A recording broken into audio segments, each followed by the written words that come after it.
इसलिए हमने यहाँ पे एक छोटा सा संवाद बुलाया है राष्ट्रीय रोजगार के ऊपर। जो देश की बात फाउंडेशन है वो क्या होता है कि सकारात्मक राष्ट्रवाद और जो नीति है उसको बढ़ाना जरूरी है। यानी कि हम बिलीव करते हैं सबको एक साथ, सबका सम्मान एक साथ होना चाहिए, सबको एक साथ लेके चलना चाहिए, चाहे वो हिंदू हो, मुस्लिम हो, सिख हो या ईसाई हो। हमारे यहाँ पे कोई नहीं है, सब एक समान है।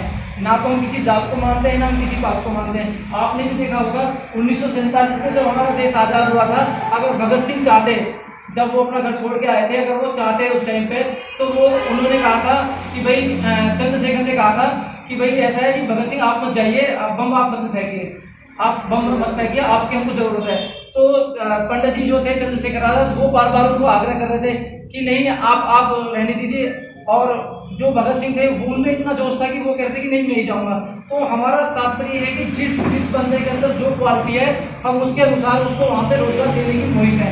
जैसे मान लीजिए राजस्थान है, अब राजस्थान में सबको पता है कि थार है, वहाँ पे पत्थर है, तो हम ये सोच रहे हैं कि छोटे छोटे जो मैन्युफैक्चर है, छोटे छोटे जो लघु उद्योग हैं, इस तरीके से उनको बनाया जाए कि उन बंदों को वहीं पे रोजगार मिले। अब हम पश्चिमी बेल्ट से आते हैं तो पश्चिमी उत्तर प्रदेश बोलते हैं। अब हमारे यहाँ पे क्या है कि गन्ने की ज़्यादा खेती है, या फिर ऐसा है कि हमारे यहाँ पे जैसे अब हमारे पास में नवेड़ा है, गाजियाबाद है, औद्योगिक हब है। तो आप भी देख रहे हैं कि हमारे ही क्षेत्र में हम ही लोगों को नौकरी नहीं मिल रही है, बाहर से लोग आ रहे हैं। तो हम चाहते हैं कि जो बंदा जहाँ पे है उसको वहीं पे उसी तरीके से नौकरी मिले। यानी कि तात्पर्य ये है कि एक मिनिमम बेस प्राइस हो। मिनिमम बेस प्राइस का मतलब है कि भाई ऐसा नहीं है कि कोई ठेकेदारी में कर रहा है तो उसको 10,000 मिल रहे हैं। यानी कि मिनिमम जो क्वांटिटी होती है 18,000 या 20,000, इस तरीके से हमारा वो है। और इसी दिशा में हम एक राष्ट्रीय रोजगार नीति तैयार कर रहे हैं, वो हम केंद्र सरकार को पेश करेंगे। अगर वो चीज़ लागू होती है तो ठीक है, अगर नहीं करेंगे तो जैसे जेपी आंदोलन, अन्ना आंदोलन, इस तरीके से हम आगे चल के आंदोलन करेंगे। इसमें आप लोगों का हमको सहयोग चाहिएगा, क्योंकि आप लोगों के बिना कुछ नहीं है। भाई सीधी सी बात है, हमें रोजगार चाहिए। अब एक छोटा सा उदाहरण दूंगा मैं। मान लीजिए हम यहाँ बैठे हुए हैं और बाबूजी हैं, बाबूजी की खुद की अपनी सरकारी कंपनी है, इन्होंने वैकेंसी निकाली 10। मेरी बात पे थोड़ा सा विशेष ध्यान रखना, इन्होंने निकाली वैकेंसी 10, 5 सीट चलेगी आरक्षण में, 5 जन टोटली जिसमें सब आ जाते हैं। अब हमारा ध्यान कहाँ भटका दिया जाता है कि भाई रिजर्वेशन वाले को मिल गई। जो फॉर्म भरे गए, वैकेंसी कितनी है 10 और फॉर्म भरे गए 100, तो भाई ये तो अपने उसी हिसाब से लेंगे। ये तो लेंगे केवल 10 बंदे, 11 तो ले नहीं सकते, ना 9 ले सकते हैं। जब इन्होंने 10 वैकेंसी निकाली है फिर तो 10 ही बंदे लेंगे। अब जो 90 बंदे वो कहाँ जाएंगे? भाई जो 90 बंदे फॉर्म भर रहे हैं वो भी तो बेरोजगार है। भाई जो बेरोजगार है वही तो फॉर्म भर रहा है उस चीज का, वो तो नहीं भर रहा है। जिसके पास रोजगार है वो तो फॉर्म भरेगा नहीं, ना वो उस चीज में सामने आएगा। तो वो 90 बंदे कहाँ जाएंगे? अब लेकिन हमारा ध्यान कहाँ भटका दिया जाता है कि ये गुर्जर है, ये नाई है, ये जाट है, ये ब्राह्मण है, ये अहीर है, केवल जातिवाद में, ये हिंदू है, ये मुस्लिम है। हमारा ध्यान है आरक्षण पे। भाई साहब मैं ये कहना चाह रहा हूँ कि वो 90 क्या करेंगे? उनके लिए भी तो कुछ होना चाहिए। वो भी तो हमारे देश के पार्ट हैं, वो भी तो हमारे सदस्य हैं, वो भी तो हमारे भाई बंधु हैं। मेरी बात आप समझ लेना, मैं क्या कहना चाह रहा हूँ कि भाई वो भी तो हमारे भाई हैं, वो कहाँ जाएंगे? भाई आज की डेट में बेरोजगारी इतनी हो रही है कि क्या हुआ कि लोग बाबा के पास में इतनी डिग्रियां हैं कि वो ऐसे ही बेकार हैं। डिग्रियां भी हैं, हम 5-5, 10-10 लाख रुपए, कोई MBBS कर रहा है, कोई MBA कर रहा है, कोई BBA कर रहा है, 5-5, 10-10 लाख रुपए अपने बच्चों के ऊपर लगा रहे हैं, लेकिन रोजगार नहीं मिल पा रहा है। आप मान लीजिए कोई मेरे ही कोई चाचा का लड़का है, BTech कर रहा है, 8-9 लाख रुपए का BTech आया, लेकिन उसको नौकरी मिलती है 12,000 की। तो बताओ, अब जो बंदा कम से कम 10-12 लाख लगा के जा रहा है वो करेगा क्या?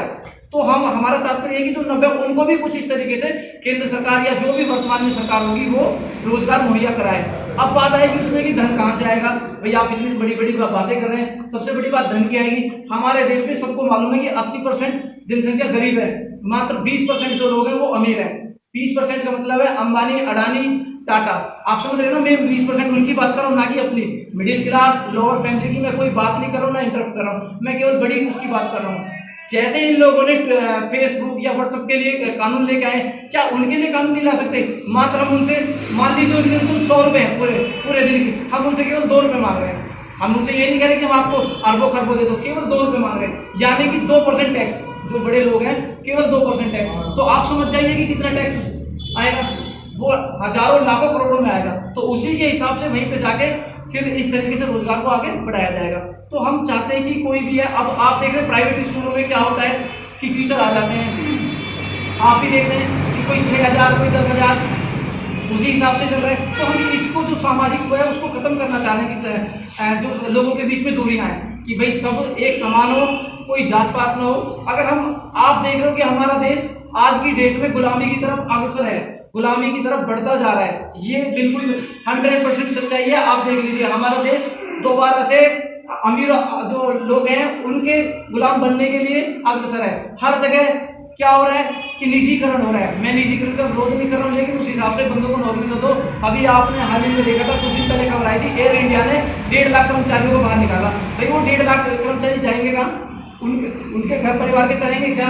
उनको भी तो कुछ ना कुछ करना है। तो इसी संवाद में हो सकता है हमारी कुछ त्रुटियां हो, हमारे अंदर कुछ कमियां हो, आप लोगों के अच्छे अच्छे सुझाव हो, क्योंकि आप लोग अपने अपने क्षेत्र से अपने अपने उससे बिलोंग करते हैं। तो सबसे एक एक करके सुझाव पूछे जाएंगे, जिसके जो भी सुझाव हो। तो मैं तो बस इतना ही अपनी बात को विराम दूंगा। अब मैं चाहूंगा कि जो हमारे कोऑर्डिनेटर के अंदर चल रही थी, देश के अंदर बेरोजगारी की जो समस्या है वो आसाम की नहीं है, पंजाब की नहीं है, बंगाल की नहीं है, राजस्थान की नहीं है, गुजरात की नहीं है, महाराष्ट्र की नहीं है, उड़ीसा की नहीं है, हरियाणा की नहीं है, उत्तर प्रदेश की नहीं है, जम्मू कश्मीर की नहीं है। ये समस्या पूरे देश की है। इस सब चीज़ों पे चर्चा करते हैं, लेकिन सबसे पहले मैं आप लोगों के माध्यम से ये बताना चाहता हूँ कि बेरोजगारी आज के युवा की समस्या नहीं है। आप ये सोचिए कि आज से 10 साल बाद जो युवा होंगे उनके लिए कितनी बड़ी बेरोजगारी की समस्या हो सकती है। इस समस्या का क्या समाधान हो सकता है बेरोजगारी की समस्या का? तो हम बेरोजगारी की समस्या के ऊपर जो समाधान के लिए बात करते हैं, तो हम सोचते हैं क्यों ना कुछ ऐसा किया जाए जिसके ये रास्ता निकाला जाए। तो बेरोजगारी की समस्या का रास्ता हम ही लोग निकालेंगे, इस देश के बेटे बेटियां निकालेंगे, इस देश का युवा निकालेगा, इस देश का छात्र निकालेगा, इस देश का अध्यापक निकालेगा, इस देश का वकील निकालेगा। इन्हीं सभी लोगों के माध्यम से इस देश की बेरोजगारी की समस्या का समाधान निकल सकता है। इस समस्या का समाधान और निकालने के लिए हमें अपने क्षेत्र के अंदर हमें ये देखना पड़ेगा कि किस प्रकार से क्या कार्य होता है, उस कार्य को क्या बढ़ावा मिल सकता है, उस कार्य को किस तरीके से हम अलग अलग तरीके से हम बढ़ा सकते हैं कि वो आपके वेलफेयर के बारे में बात करें, ना कि क्या नाम है सिर्फ अपनी जेबें या कुछ। और एक चीज़ और जो हम लोगों को सबसे ज़्यादा समझने की ज़रूरत है कि जब तक ये इलेक्शंस बहुत ज़्यादा पैसों का खेल होता रहे, सरकार बदलेगी मगर हमारी किस्मत नहीं बदलेगी। तो सबसे पहले तो कुछ ऐसा होना चाहिए कि हम दौलतमंदों को टिकट मिलना और बड़े बड़े लोगों को जो इलेक्शन लड़ना, इस पर किसी तरह से कंट्रोल लगा सकें।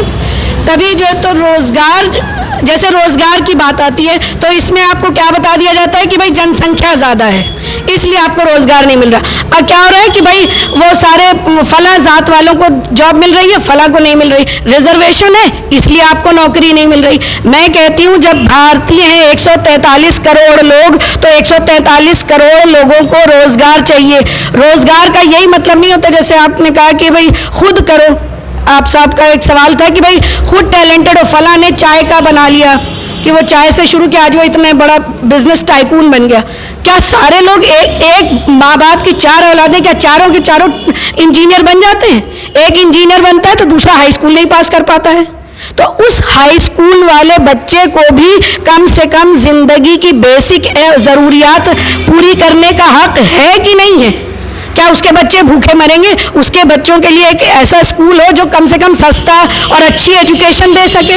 एक इतनी तनख्वाह उसके घर में आए कि वो भूख और चोरी, भूख की वजह से चोरी और दूसरे नशाखोरी में ना पड़ जाए। तो जो बच्चे टैलेंटेड होते हैं वो तो अमेरिका भी चले जाते हैं, वो तो नासा में भी जॉब कर रहे हैं। अपने इंडिया के ही लोगों ने अमेरिका को बनाया है। हमारे यहाँ टैलेंट की कमी नहीं है, लेकिन जो टैलेंटेड नहीं है, आप मैं बिजनेस करना चाहती हूँ। मैं अगर एक गरीब फैमिली से बिलोंग करती हूँ जहाँ 6,000 5,000 मेरे बाप की तनख्वाह है, जैसे आजकल बात हो रही थी कि 15,000 सैलरी है कुछ लोगों की, और जब आपने इधर से महंगाई बढ़ा दी तो वह तनख्वाह मेरी 15 की बजाय 10 रह गई। 10,000 तनख्वाह वाला कैसे कारोबार शुरू कर देगा?